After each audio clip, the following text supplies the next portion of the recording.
Sir ಹೇಳಿ ಯಾವಾಗ ಮಾಡ್ತೀರಾ ಪ್ರಮೋಷನ್? ನಿನ್ ಯಾಕೆ ಪ್ರಮೋಷನ್ ಮಾಡುವ ಸರ್? ನೀವ್ ನಂಗೆ ಮೆಸೇಜ್ ಮಾಡಿದ್ರಲ್ಲ ನಾಳೆ ಆಫೀಸ್ ಬೇಗ ಬಂದ್ಬಿಡು ಪ್ರಮೋಷನ್ ಇರುತ್ತೆ ಅಂತ. ಪರಮೇಶ್ ಇರ್ತಾರೆ ಸಿಇಒ, ನೀನ್ ಟೈಮ್ ಕರೆಕ್ಟ್ ಆಫೀಸ್ ಬರಕ್ ಹೇಳ್ತಾ ಇದ್ರು. ಮೆಸೇಜ್ ಓದಕ್ ಬರಲ್ಲ. ಓಡಲ್ಲ ನೀನ್ 10th ಪಾಸ್ ಆಗಿದ್ಯಾ ಇಲ್ವಾ ನೀನು? ನಿನ್ ಕೈಲಿ ಬೈಸ್ಕೊಳಕ್ ನಾನು ರಾತ್ರಿ ಎಲ್ಲ ಎದ್ ಕೆಲಸ ಮಾಡಿಲ್ಲ ಇಲ್ಲಿ. ರಾತ್ರಿ ಎಲ್ಲ ಎದ್ ಯಾವಾಗ ಮಾಡಿದ್ದು ಕೆಲಸ ನೀನು? ಅದೇ ಸರ್ ರಾತ್ರಿ ಎಲ್ಲ ಎದ್ದಿ ಕೆಲಸ ಮಾಡಿಲ್ಲ ಇಲ್ಲಿ ಅಂತ ಹೇಳಿದ್ ನಾನು. ನಿಮ್ಗೆ ಕಿವಿ ಸ್ವಲ್ಪ ಕ್ಯೂಡ್ ಅನ್ಸುತ್ತೆ. Shut up you idiot. ಒಂದು ಕೆಲಸ ನೆಟ್ಟಗ್ ಮಾಡಲ್ಲ ನೀನು. ಕ್ಲೈಂಟ್ಸ್ ಎಲ್ಲ ಬಂದ್ ಕಂಪ್ಲೇಂಟ್ ಮಾಡ್ತಾವ್ರ ನಿನ್ ಮೇಲೆ. ಏನಂತ ಕಂಪ್ಲೇಂಟ್ ಮಾಡ್ತಾವ್ರೆ? ಕರೆಕ್ಟ್ ಪ್ರಾಜೆಕ್ಟ್ ಕೊಡಲ್ಲ, ಬಾಯ್ ಬಂದಾಗ ಮಾತಾಡ್ತೀಯ ಕ್ಲೈಂಟ್ ಗಳ ಹತ್ರ. ನಾನೇನ್ ಮಾತಾಡ್ತೆ? ಕ್ಲೈಂಟ್ ಮೊನ್ನೆ ಗೂಬೆ ನನ್ ಮಗ ಅಂದಂತೆ. ಅದು ನಾನ್ ಅಂದಿಲ್ಲ ಸರ್, ನಾನ್ ಕೇಳಿದವ್ನ. ಗೂಬೆ ನನ್ ಮಗನೇನೋ ನೀನು?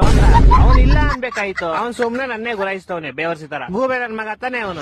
ಇನ್ನಂತವ್ನಿದ್ರೆ ಆಫೀಸ್ ಉದ್ದ ನಂಗ್ ಬರೋ ಕೋಪಕ್ಕೆ ಇವಾಗ ನಿನ್ ಕೆಲ್ಸದಿಂದ ಓಡಿಸ್ಬಿಡ್ಲಾ ಅನ್ಸ್ತದೆ. ನಿಮ್ಮ ಅಪ್ಪ ಬಂದ್ರೆ ಓಡ್ಸಕ್ ಆಗಲ್ಲ ನನ್ನ. ಯಾಕಂದ್ರೆ ನಿಮ್ಮ ಅಪ್ಪ ಈ ಆಫೀಸ್ಗೆ ಹೆಚ್ಚಾರ ಅಲ್ವಲ್ಲ ಸರ್, ನೀವ್ ಹೆಚ್ಚಾರು. ನೀವ್ ಬೇಕಾದ್ರೆ ಓಡಿಸ್ಬೋದು ನನ್ನ. ಅಪ್ಪ ದೇವ್ರೆ, ಎಂತ ಗೋಳಿ ಮಗನ್ ಹೈರ್ ಮಾಡ್ಕೊಂಡ್ಬಿಟ್ನಪ್ಪ. ಮೆಸೇಜ್ ಓದಕ್ ಬರಲ್ಲ, ನೆಟ್ ಮಾತಾಡಕ್ ಬರಲ್ಲ, ಕೆಲ್ಸ ಅವ್ರು ಕ್ಲೀನ್ ಆಗಿ ಮಾಡಲಿ. ಓಕೆ ಬಾಸ್, ಓಕೆ ಅಂದೆ.